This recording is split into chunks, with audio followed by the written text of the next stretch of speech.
Last lecture में हम लोगों ने पढ़े थे फंक्शंस और पैरामीटर्स के डिफरेंट टाइप्स, उसकी असाइनमेंट भी थी। उसमें किसी को कोई प्रॉब्लम?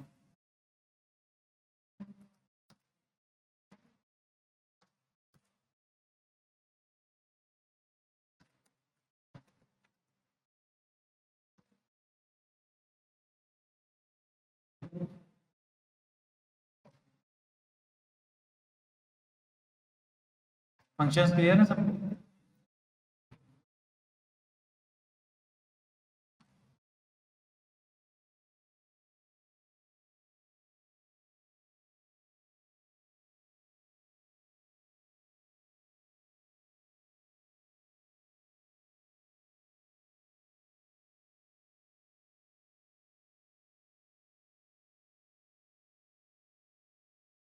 अच्छा जी। आज हमारा टॉपिक है, सबसे पहले दो तीन चीज़ें पढ़ेंगे। सबसे पहले हम लोग पढ़ेंगे var, let एंड const के दरम्यान difference। इन तीनों में डिफरेंस क्या है? तीनों वेरिएबल डिफाइन करने के लिए यूज़ होते हैं, लेकिन तीन क्यों बनाए गए डिफरेंट? अगर ये हम लोगों के काम सेम ही करना है, वेरिएबल ही डिफाइन करने हैं, तो तीन मेथड डिफरेंट क्यों? वो देखेंगे। उसके बाद एरेज पढ़ेंगे। एक डाटा टाइप है, जैसे हम लोगों ने स्ट्रिंग डाटा टाइप पढ़ी है, नंबर डाटा टाइप पढ़ी है। फिर उसके बाद बूलियन जो ट्रू फॉल्स को डील करती है, वो डाटा टाइप पढ़ी है। स्ट्रिंग पढ़ेंगे, सॉरी एरे पढ़ेंगे, और उसके कुछ बिल्ट इन फंक्शंस पढ़ेंगे। अच्छा, var, let और const डिस्कस करने से पहले ना थोड़ी सी डिस्कशन हम लोग करते हैं स्कोप के ऊपर के। What is scope?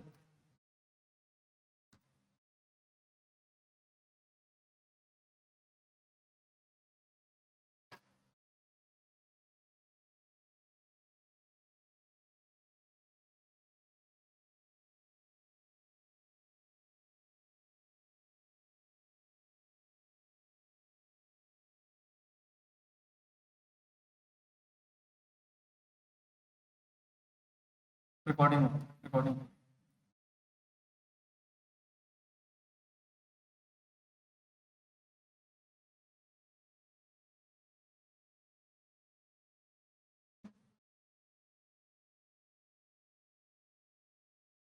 अच्छा, अगर जैसे ये एक पूरा बॉक्स बना हुआ है, अगर हम इस पूरे के पूरे बॉक्स को एक फाइल की तरह लें, कि ये हमारा जावास्क्रिप्ट का कोड है, यहाँ पर हमारा सारा का सारा कोड आ रहा है। जो भी हम लोग कोड लिख रहे हैं, वेरिएबल बना रहे हैं, फॉर एग्जाम्पल शुरू कर लेते हैं जी, where a is equal to b, a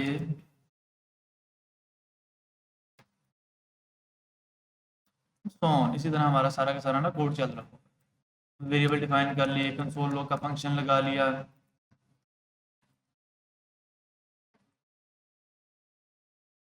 जी। अब यहाँ के ये इस पूरी की पूरी फाइल में हमारा कोड। अब अगर हम लोग यहाँ पर कोई भी वेरिएबल डिफाइन कर रहे हैं बिल्कुल टॉप लेवल, यानी एक ऐसी जगह पर जो पूरी फाइल में एक्सेसिबल, हम उस फाइल के मजीद पार्ट्स नहीं कर रहे, उस पूरी फाइल को एज अ होल ले रहे हैं और उस पूरी फाइल के अंदर एक वेरिएबल को डिफाइन कर रहे हैं। तो अब ये जो वेरिएबल है, जैसे पैर ए के नाम से एक वेरिएबल डिफाइन किया है, तो ये इस पूरी फाइल में एक्सेसिबल। एग्जाम्पल, अगर हम लोग यहाँ पर भी एक वेरिएबल बनाए, where एज लाइक 21, तो अब ये वाला जो वेरिएबल है वो पूरी फाइल के अंदर इजीली एक्सेसिबल, मैं इस पूरी की पूरी फाइल में एक्सेस कर सकता हूँ ग्लोबली। तो एक हमारे पास जो स्कोप बनेगा, स्कोप का मुराद है कि हम एक वेरिएबल अगर डिफाइन कर रहे हैं, उस वेरिएबल को कहाँ कहाँ यूज कर सकते हैं, कितनी जगह यूज कर सकते हैं, किस हिस्से में यूज कर सकते हैं। अगर हम लोग को वेरिएबल बिल्कुल टॉप लेवल पे डिफाइन कर, यानी किसी करली ब्रैकेट के अंदर डिफाइन नहीं कर रहे, तो उसको हम लोग कहते हैं ग्लोबल स्कोप वेरिएबल। क्यों? क्योंकि वो ग्लोबली पूरी की पूरी फाइल में हम लोग इजीली यूज कर सकते हैं विदाउट एनी रिस्ट्रिक्शंस।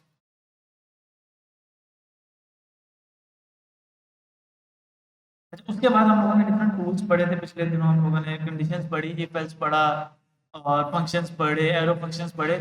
जब भी हम लोग ये काम कर रहे थे, हम लोग क्या करते थे, उस कोड का एक चंक बना लेते थे।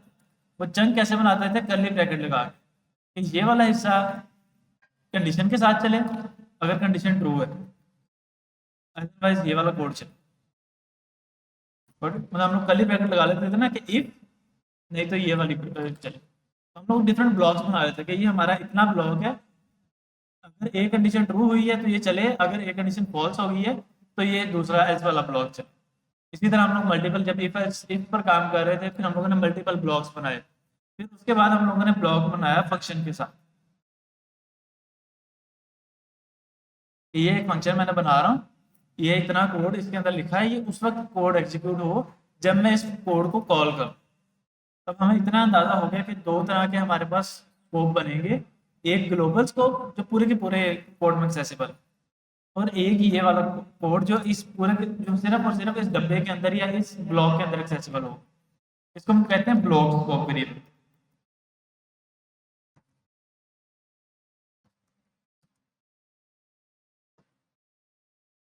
ब्लॉक स्कोप वेरिएबल, और हाँ ब्लॉक स्कोप वेरिएबल इसको बोलते हैं।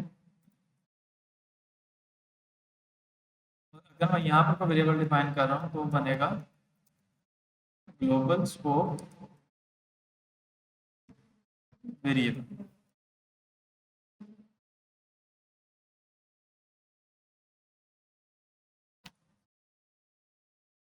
अच्छा, अब हम लोग इसको देखते भी हैं क्या हम लोग सही लाइन पर जा रहे हैं या नहीं जा रहे। सबसे पहले जैसे मैंने एक वेरिएबल डिफाइन किया, ये कौन सा स्कोप में variable defined, global.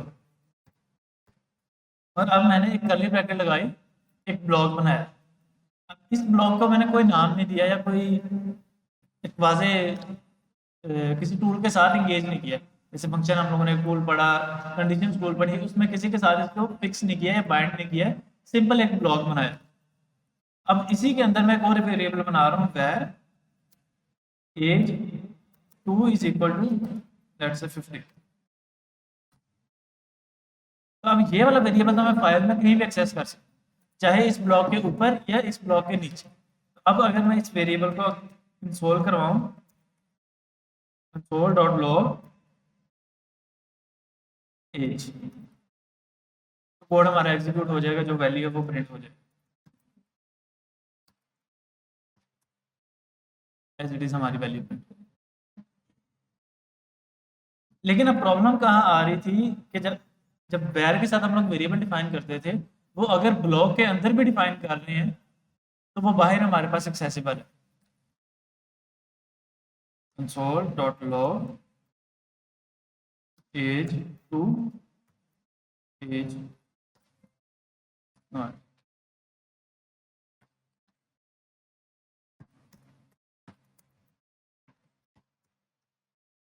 As two.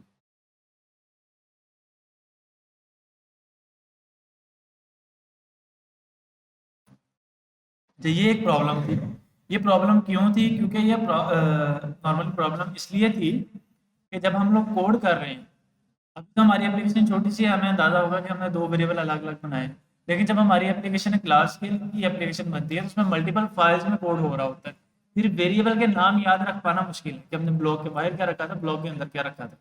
तो अब अगर वेरिएबल के नाम सेम हो गए तो हमारी वैल्यूज आपस में मिक्स हो जाती थी, वैल्यूज मिक्स हो जाती थी, हमारी आउटपुट गलत आती थी।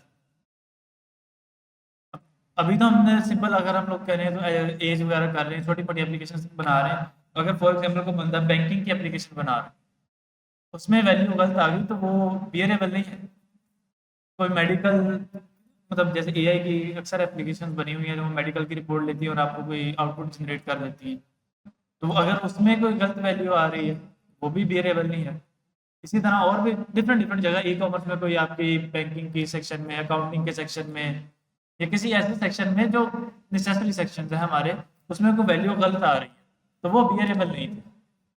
तो इन एरर्स को दूर करने के लिए जो जावास्क्रिप्ट के डेवलपर से ECMAScript पर हम लोगों ने जब हिस्ट्री पढ़ी थी जावास्क्रिप्ट की, तब हम लोगों ने देखा था कि 1990 में नेट्सकेप ब्राउजर के लिए जावास्क्रिप्ट बनी थी।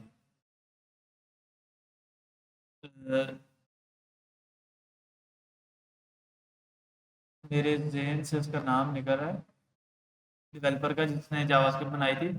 अच्छा, जावास्क्रिप्ट जब बनी ना उस वक्त दो ब्राउजर थे, मेन तीन ब्राउजर थे, नेटस्केप, माइक्रोसॉफ्ट का इंटरनेट एक्सप्लोरर। अच्छा, इन दोनों ब्राउजर में ना जावास्क्रिप्ट का कोड अलग अलग तरीके से चलता, कोड अलग अलग तरीके से चलने का क्या मतलब है कि अगर मैंने एक लाइन लिखी है कंसोल डॉट लॉग,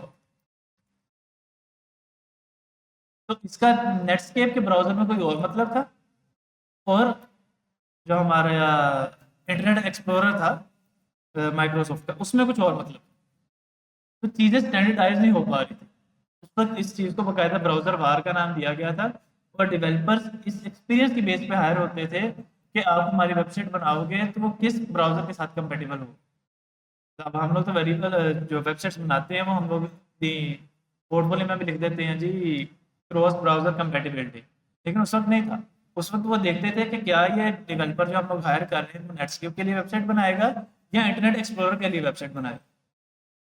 तो इन चीज़ों से बचने के लिए, क्योंकि उसके बाद और ब्राउज़र्स आ रहे थे, तो इन चीज़ों से बचने के लिए जावास्क्रिप्ट के जो ओनर थे नेटस्केप ब्राउज़र वाले, उन्होंने जावास्क्रिप्ट को हैंड ओवर कर दिया एक्मा स्क्रिप्ट, एक्मा वाला, एक्मा स्क्रिप्ट को नहीं, सॉरी, एक्मा।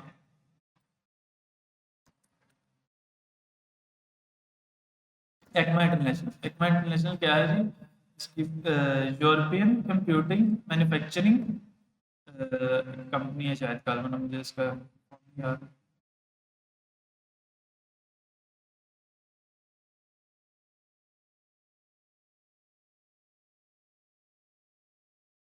अच्छा, एक्मा क्या काम करता है? ये टेक्नोलॉजी को स्टैंडर्डाइज करता है। इसने फिर जब हमारे पास जो जावास्क्रिप्ट है, जब इसको ट्रांसफर की गई, तो फिर डिफरेंट डिफरेंट वेरिएंट्स आए जावास्क्रिप्ट। जैसे लैंग्वेज के नॉर्मली वेरिएंट्स आते हैं, तो उन लैंग्वेजेस, उन वर्जन का नाम दिया गया ES1, ES2 and so on. जब ES6 आया था उस वक्त बहुत सारे फीचर नए आए थे ECMAScript का 6 वर्जन। लोड हो रही है। अच्छा, जब ECMAScript का 6 वर्जन आया था ना, क्योंकि उसने चीज़ों को स्टैंडर्डाइज तो कर दिया, जब ECMAScript का 6 वर्जन आया उस वक्त हमारे पास उन्होंने लेट को इंट्रोड्यूस करवाया कि आप लेट के साथ वेरिएबल डिफाइन करो। अब लेट के साथ अगर हम लोग कोई वेरिएबल डिफाइन करें, फॉर एग्जांपल मैं नेम डिफाइन कर रहा हूँ, तो मैं कहता हूँ जी नेम,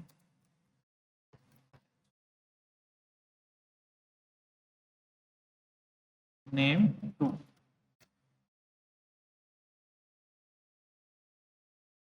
अब अगर मैं करूँ console dot log underscore name, okay, क्योंकि हम लोगों ने जो लेट के साथ अंडरस्कोर नेम डिफाइन किया है वो ग्लोबल स्कोप में किया है, तो वो ग्लोबल स्कोप में हमारे पास इजीली एक्सेसिबल भी है। लेकिन अगर हम लोग बात करें कंसोल डॉट लॉग की और अंडरस्कोर नेम 2 करें, तो फॉरन एरर दे, तो एरर क्या दे रहा है? कैन नॉट फाइंड नेम, यानी वेरिएबल का नाम मुझे नहीं मिल रहा अंडरस्कोर नेम 2। क्या आप जो नाम लिखना चाह रहे वेरिएबल का वो अंडरस्कोर नेम है या नहीं? Underscore name is declared, underscore name 2 is not declared. ऊपर हमें एरर भी दे रहा है कि can not find underscore name 2। क्यों? क्योंकि अब वो हमने एक स्कोप में डिफाइन किया, उसी स्कोप के अंदर एक्सेसिबल, उस स्कोप के बाहर एक्सेसिबल नहीं है। बाहर उसकी वैल्यू, बाहर तो एक्सेसिबल नहीं है ना, उसकी वैल्यू चेंज होगी ना, हम उसकी वैल्यू प्रिंट करवा सकते हैं, नथिंग। मतलब मैं आपको बताता हूँ कि जब हम लोग कोड चलाते हैं ना, हमारा कोड चलेगा फ्रॉम टॉप टू बॉटम। सबसे पहले ये वाली लाइन एग्जीक्यूट होगी, console log empty string, variable बना रैम में जाके जगह, जैसे हम लोगों ने शुरू में देखा था कि रैम में जगह रिजर्व हुई, इसमें जाके वैल्यू स्टोर होगी, रैम में वैल्यू स्टोर हो। उसके बाद जैसे ही ये वाला ब्लॉक चलेगा, रैम में वैल्यू स्टोर होगी और वो रैम में रहेगी, रैम में वैल्यू स्टोर हुई और यहाँ पर ब्लॉक एंड, तो रैम भी एंड, हमारे रिसोर्सेज भी फ्री हो जाएंगे। लेकिन वेयर के केस में हमारे साथ क्या हो रहा था कि हमारे पास जो हमारे वेरिएबल थे वो अक्रॉस द एप्लीकेशन चलते थे, जिससे हमारे रिसोर्सेज बहुत वेस्ट हुए। तो उन उस वेस्टेज से बचने के लिए और जो एम्बिग्यूटी आ रही थी कोड में वैल्यूज में, उससे बचने के लिए फिर हम लोग वेयर को अडॉप्ट कर रहे। इसके अलावा भी वेयर के साथ और बहुत सारे मसले थे। फॉर एग्जांपल, हम लोगों ने एक रूल पढ़ा था कि हम लोग एक ही नाम से दो वेरिएबल नहीं बना सकते। टेस्ट कर लेते हैं, let age is equal to 21, और मैं दोबारा बनाता हूँ, let age is equal to 22, can not redeclare block scope variable. अगर मैं इसको कर दूं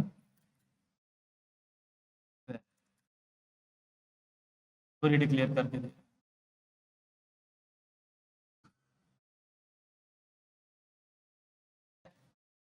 वेयर के साथ एरर नहीं आ रहा, एरर आएगा लेट के साथ। वेयर के अंदर ये बग है कि वो हमें वेरिएबल ली डिक्लेयर करने की परमिशन दे दे।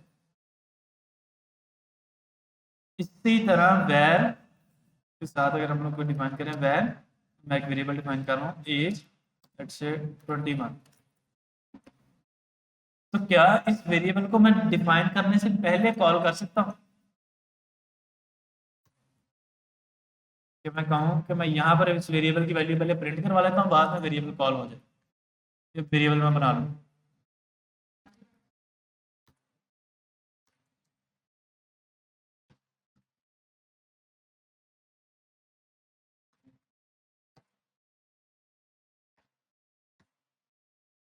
अनडिफाइन, जो टाइपस्क्रिप्ट है तो टाइपस्क्रिप्ट हमें ये एरर दे रही है, अदरवाइज अगर जावास्क्रिप्ट होती तो जावास्क्रिप्ट अलाउ कर देती है।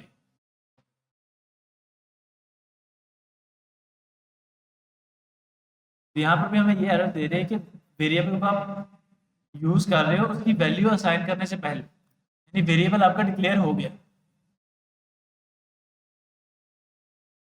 इस चीज को होस्टिंग बोलते हैं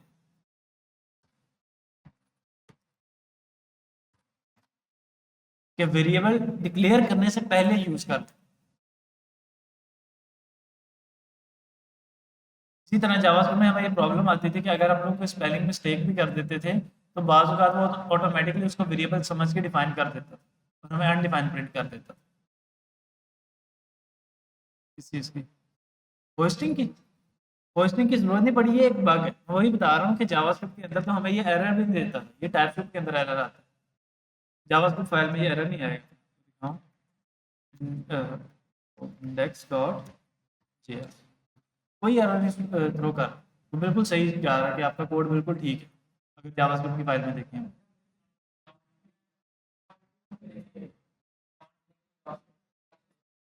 जावास्क्रिप्ट रन कर देगा, तो वही मैं आपको बताता हूँ ना, एक मिनट पर भी आते हैं। हमारे पास ये कोई फीचर नहीं था, ये एक बग था। इस बग को दूर करने के लिए ही हम लेट को लेके आए। लेट में ये काम नहीं होता, लेट में हम लोग जावास्क्रिप्ट में भी ये काम इसमें कर रहे हैं। तो सॉरी,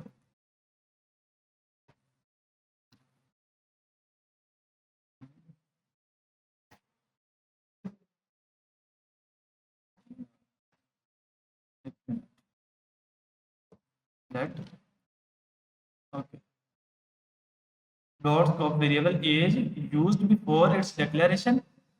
और अगर हम लोग इसी को वेर के साथ करें नम 20 और दोनों के वेरिएबल जो एरर की स्टेटमेंट है वो चेंज हो गई। जो वेर के साथ डिफाइन कर रहे हैं उसमें कह रहा है कि वेरिएबल डिफाइन हो गया लेकिन उसको वैल्यू कोई असाइन नहीं हुई।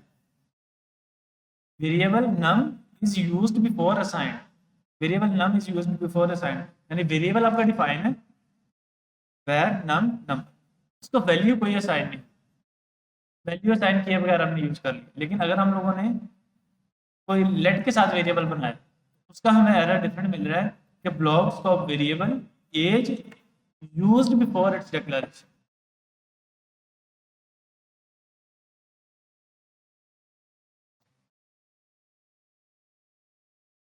अच्छा, हम लोग जब ये कोड बनाना सीख रहे थे तब हम लोग देखा था कि टाइपस्क्रिप्ट के अंदर क्या होगा, वो सारे के सारे रूल्स डिफाइन करेंगे जिसको देख के जावास्क्रिप्ट में वो कोड कन्वर्ट करेगा।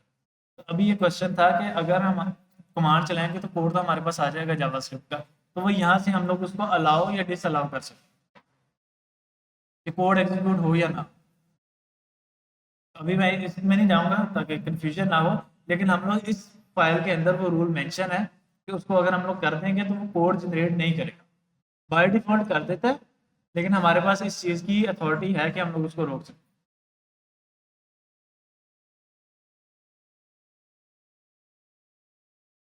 अच्छा जी, वैर में अब हम लोगों ने देखा कि एक तो वैर में प्रॉब्लम है होस्टिंग।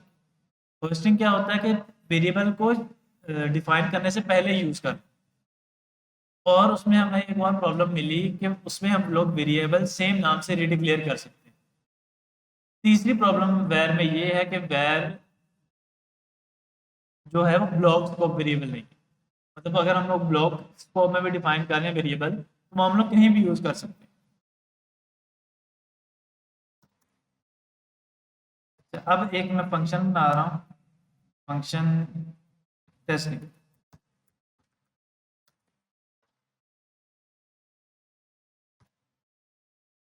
और इसमें मैं एक वेरिएबल बना रहा हूँ var A is equal to 10।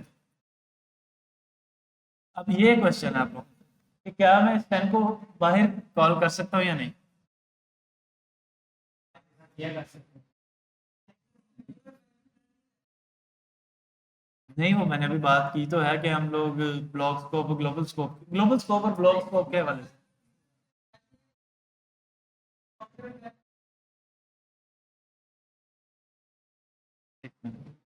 ठीक है,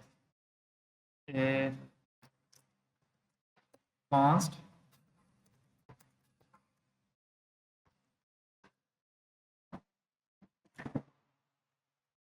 where B is equal to 20,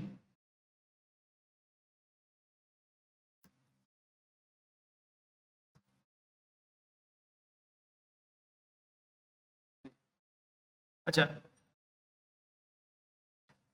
इस वेरिएबल को भी हम लोग बाहर कॉल नहीं कर सकते वेर के साथ हालांकि डिफाइन। अब बाहर कॉल क्यों नहीं कर सकते, क्योंकि हमारे पास जावास्क्रिप्ट के अंदर तीन तरह के ब्लॉक्स बनते हैं, ग्लोबल स्कोप, ब्लॉक स्कोप और फंक्शनल स्कोप।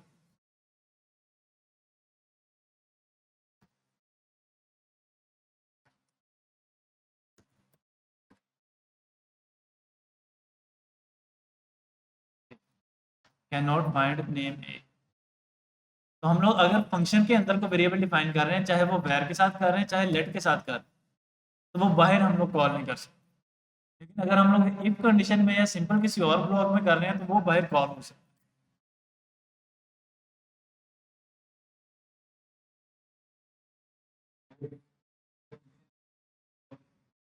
फिर उस नहीं, मैं ठीक है समझ गया, इफ कंडीशन फंक्शन के अंदर है, if true is equal to 20 var. अब इसको हम लोग कहाँ तक कॉल कर सकते हैं, यहाँ तक कि उस फंक्शन के स्कोप के अंदर और इफ के स्कोप से बाहर। मतलब जो चीज फंक्शन में है वो फंक्शन में ही रहेगी, फंक्शन से बाहर नहीं जाएगी। लेकिन हाँ इफ वाले ब्लॉक से बाहर हम लोग उसको कॉल कर सकते हैं।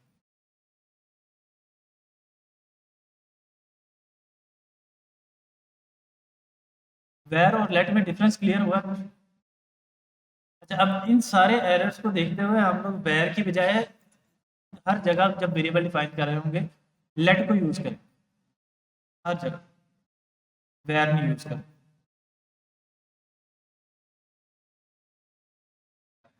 नहीं, नहीं क्रिएट हो तो हम लोग रिटर्न कर देंगे उस कंडीशन से। वो जब हम लोग कोड कर रहे होंगे तब हमें अंदाजा हो जाता है कि क्या करना है। फिर हम क्या करते हैं कि उसको उसके फंक्शन के अंदर डिफाइन करते हैं। मैं आपको समझाता हूँ कैसे। वैर, अब मैं कह रहा हूँ कि वैर के साथ नहीं करना, हम लोग लेट के साथ करेंगे। तो हम लोग वेरिएबल यहाँ पर डिफाइन करेंगे लेट, और यहाँ पर आकर उसको वैल्यू देंगे let A is equal to let say 30। क्योंकि वेरिएबल उसकी वैल्यू तो कहीं भी चेंज कर सकते हैं।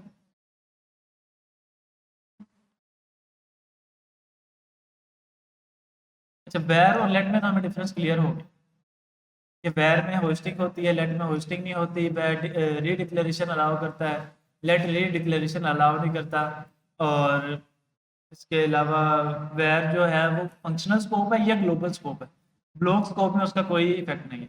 लेकिन हमारा जो लेट है वो ब्लॉक और फंक्शनल दोनों में काम करता है और ग्लोबल में भी काम करता है। अच्छा अब कॉन्स्ट क्यों यूज होता है। कॉन्स्ट सिंपल है कि कॉन्स्ट वेरिएबल बनाने के लिए यूज होता है विद और लेट की कैपेबिलिटी। रीडिक्लेरेशन अलाउ नहीं करेगा, फंक्शनल स्कोप को, ब्लॉक स्कोप को और ग्लोबल स्कोप को वेरीफाई करेगा, और उसके अलावा सिर्फ और सिर्फ ये वैल्यू चेंज करने की परमिशन नहीं देता। टेस्ट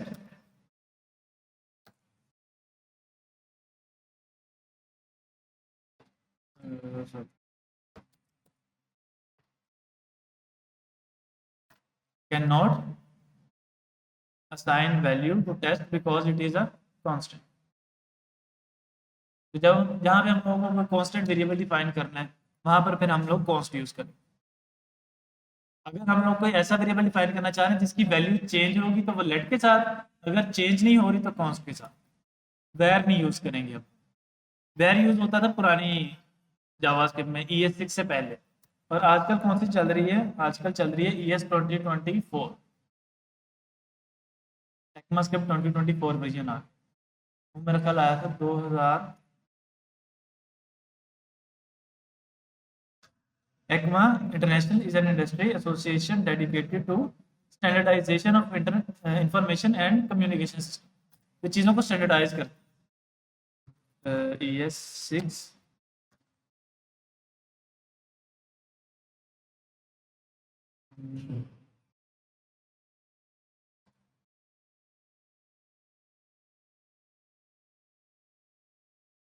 ये देखो ES6 में क्या आया था? लेट कीवर्ड आया था, कॉन्स्ट कीवर्ड आया था, एरो फंक्शन आए थे, और ये सारी की सारी चीज़ें ना, बहुत सारी चीज़ें उस तक। ES6 बहुत बड़ा चेंज माना जाता है जावास्क्रिप्ट में। ये सारे के सारे फंक्शन उस वक्त इंट्रोड्यूस करवाए। जैसे हम लोगों ने इसमें क्या क्या पढ़ा हुआ है? लेट कीवर्ड पढ़ लिया है, कॉन्स्ट का कीवर्ड पढ़ लिया है, एरो फंक्शंस पढ़ ली है, डिफॉल्ट पैरामीटर्स पढ़ ली हैं, और उसके अलावा मैथ के कुछ फंक्शंस देखे थे, जैसे मैथ डॉट साइन, रंग देखा था, क्यूब रूट था, लॉग बेस 2, लॉग बेस 10 था। तो इस तरह की चीज़ें जो थी वो सारी की सारी हमारे पास ES6 में आई, और ES6 आया था हमारे पास 2015 में।